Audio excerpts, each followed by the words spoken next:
We have a returning guest, and he's becoming a rather regular feature here, and we love him. Lindsay, would you care to do the introduction and the honors on this particular? Sure, Rolando Pujol, who we love, who's on here. He's an expert. I'm going to use the word expert because because it's true. He's an expert in roadside attractions, and his book, The Great American Retro Road Trip, a celebration of roadside Americana. Who doesn't want that? Even if you don't read it, which you should, it'll look great on your coffee table. It'll make you look smarter and more interesting and more like a Renaissance human. So you should buy it. Impress your friends, confound your enemies. Exactly. And buy Rolando's book. That's all I can tell you. Exactly. And we always call on Rolando when we're like, we're in a new city. What should we do? Where should we go? And he's like, I got you. Say no more. So we are live, Rolando, from Austin, Texas, where there's a lot of weird stuff. Keeping it weird here. Good morning, friend. How are you? Good morning. How are you guys doing? We're so good. We love hearing your voice. Thanks for coming back. Thank you.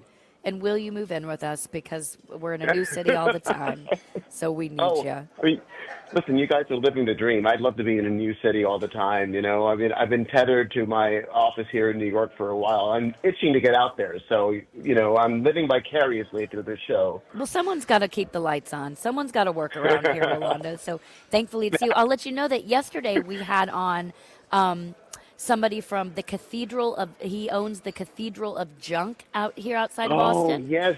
You know of it? Of course you do. I do know of it. It was one of the things that I was going to mention, so I'm so glad that you've actually already explored it. How cool. Love it. We had him on, and here you'll love this fun fact about him.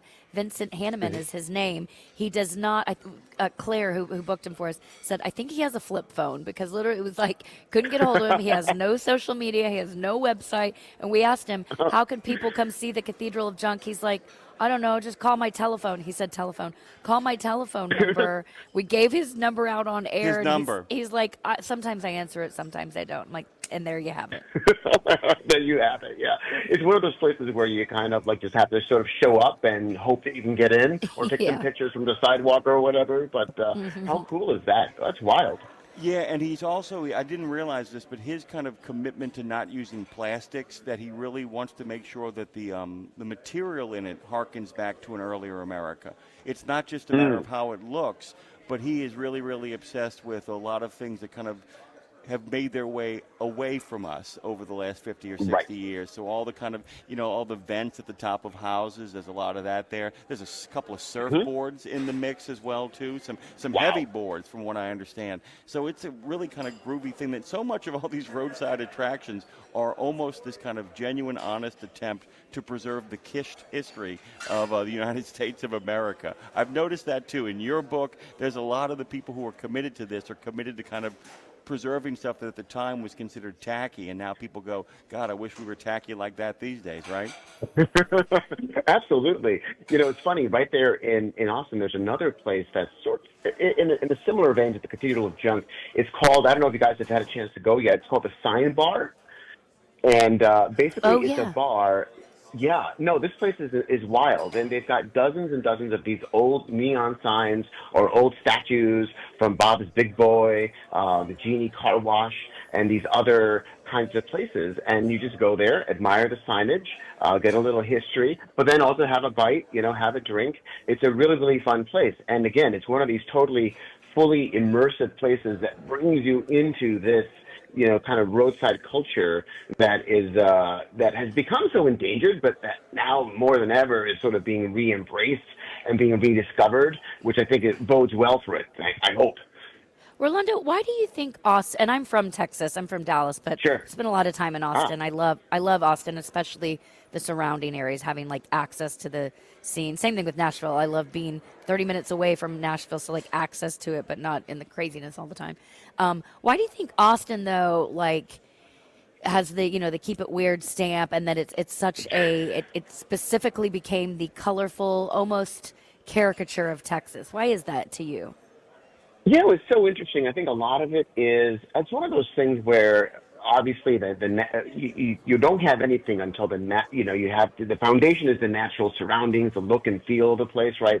Things kind of start there, and then a history of musicians and artists and people like that being drawn to the area, and starting to make their lives there. And then you keep hearing about it, like, oh, what's going on in Austin? This person is there and that person is there, and a lore begins to build, and then layer upon layer gets added.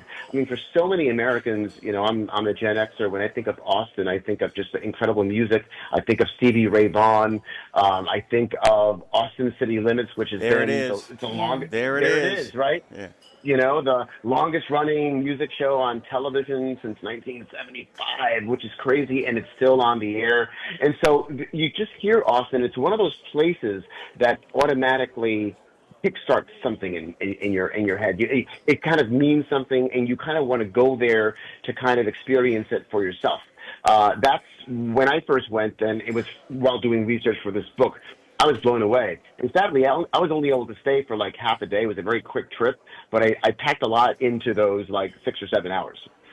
Yeah, and you brought up Austin City Limits, by the way, because that harkens back to a different time.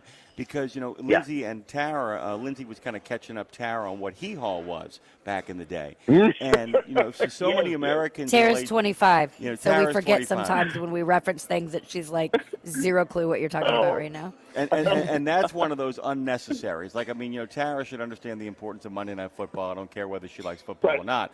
But Hee Haw is a weird one. Hee Haw, by the way, did as much damage to widespread acceptance of country music as it did help it. Austin City Limits really puts country music as an art form back on the map because it's on PBS and it's a lot of serious people, having a great time, but also kind of giving a chance for people, often people who watch PBS in the days of 4 channels. Would often be like, well, this is high culture. We're watching Austin City Limits, giving themselves. We're very wealthy. We're very wealthy. You know what I'm saying? We support public television, but country music's kind of acceptance as an American art form really happens. You can make a case because of Austin City Limits, and when you combine that with the fact that you've got a university there and you've got Austin City Limits and all the other stuff you referenced, you've got a real recipe for weird. Absolutely, it's all like right there, and there's so many things that I like about it. I have to ask the question. Have you guys been yet out to Top Notch Burgers? No. I was here. I went there last time I was here, but no, we haven't been there this time. Tell everybody about Top Notch. Yeah. Tell people. Yeah, Top Notch. Honestly, it was like the first place I went to because I sort of had to be there. It's a great roadside, attraction in my book. It's just a classic hamburger kind of fried chicken drive-in. You actually go and there are cart hops. You can order from the little speaker. So you don't even have to go inside, but you should definitely go inside because the place has a lot of character. It's been called Top Notch since 1971, but the reason that a lot of people visit and the reason why it's on the map is that it appeared in the 1993 movie Dazed and Confused. And it figures in an incredibly important scene in the movie where we're first introduced to the Matthew McConaughey character, and it's the first place where all of us heard, all right, all right, all right. It's right there. Exactly. You said it much better than I did. Right, exactly. With much more flair. I just sound more stoned than you. That's it.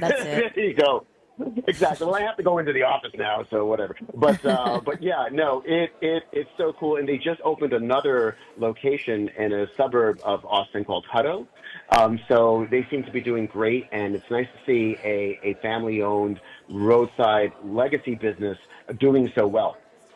It's interesting, too, because you can make the case that Dazed and Confused has the same impact on Gen Xers that American Graffiti had on boomers. That was my when I saw it, I remember thinking like, oh, my God, was it that long ago I was in high school? Oh, my God. It was like, it landed like a ton of bricks. Go ahead. No, Ed, you're absolutely right, and it follows that classic, 20-year separation. Like American Graffiti is the early '70s, looking back in the '50s. Dazed and Confused was the early '90s, looking back in the mid '70s. And for me, I was like in college when that movie came out, so I was a little bit. I mean, I remember the '70s, and I was a kid, but for me, it was the first thing that made me sort of really see that decade and say, "Geez, I wish I'd been a little bit older, so I could have enjoyed a little bit more of that kind of." Freewheeling, teenage life that the film depicts so well. Yeah. Rolando, we just have about like 2 minutes left, and so I wanted to, because this is a short one today. We're running on fire. So I wanted you to hit one more thing, and also let you know that yesterday we also had on a guy talking about Bat Fest, which is a music festival coming up, but it's all centered around, obviously, the bats of Austin, which are a huge deal. There's like live inside the bridge. 1.3 million or so in excess bats live under the bridge. They now have a whole music festival around it. I'm sure you know about the bats. So with the last couple minutes here left, a minute or two, touch a little bit on bats and give us one more attraction here in Austin. Right. Yeah. No. I mean, the one attraction that I would really say, so in the spirit of talking about quirkiness and history and family-owned shops, and of course music culture. I mean, I would say stop in East Austin. Stop by Sam's Barbecue. Name probably has come up a couple of times. The place is just outside. It's just a really interesting roadside gem. From the murals on the side to the old Pepsi privilege sign.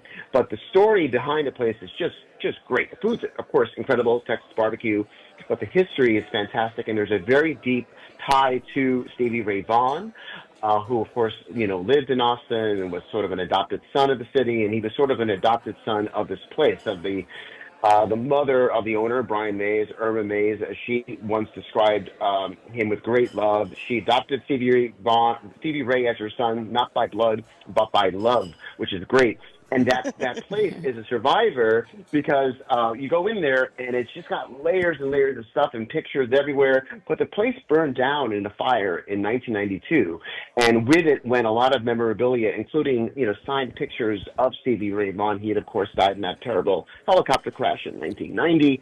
So they reopened and were back in business not long after, and so everything you see there is post-1993, but it's got just so much character and love, and you can, if you have a chance, if the owner is there, Brian Mays, talk to him. He seems to be a really, really great guy, and the place has a lot of history. He has resisted multiple offers to sell the place. I mean, that area is booming. Condos are rising. And he could be a millionaire many times over, and he hasn't done it because he asks himself, what else would I do? I think he feels a certain devotion to keeping that Austin institution alive.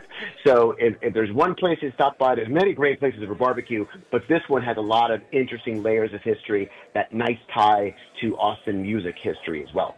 Awesome. Sam's Barbecue, roadside attraction. Rolando Pujol, we love you so much. Thank you for being a recurring guest, and I'm sure we'll be stalking you and very, very soon. Get down to New Orleans. Get down to New Orleans, okay? Oh, absolutely. We'll meet there next. I love it down there. Thank you so much. Bye, friend. Thank you.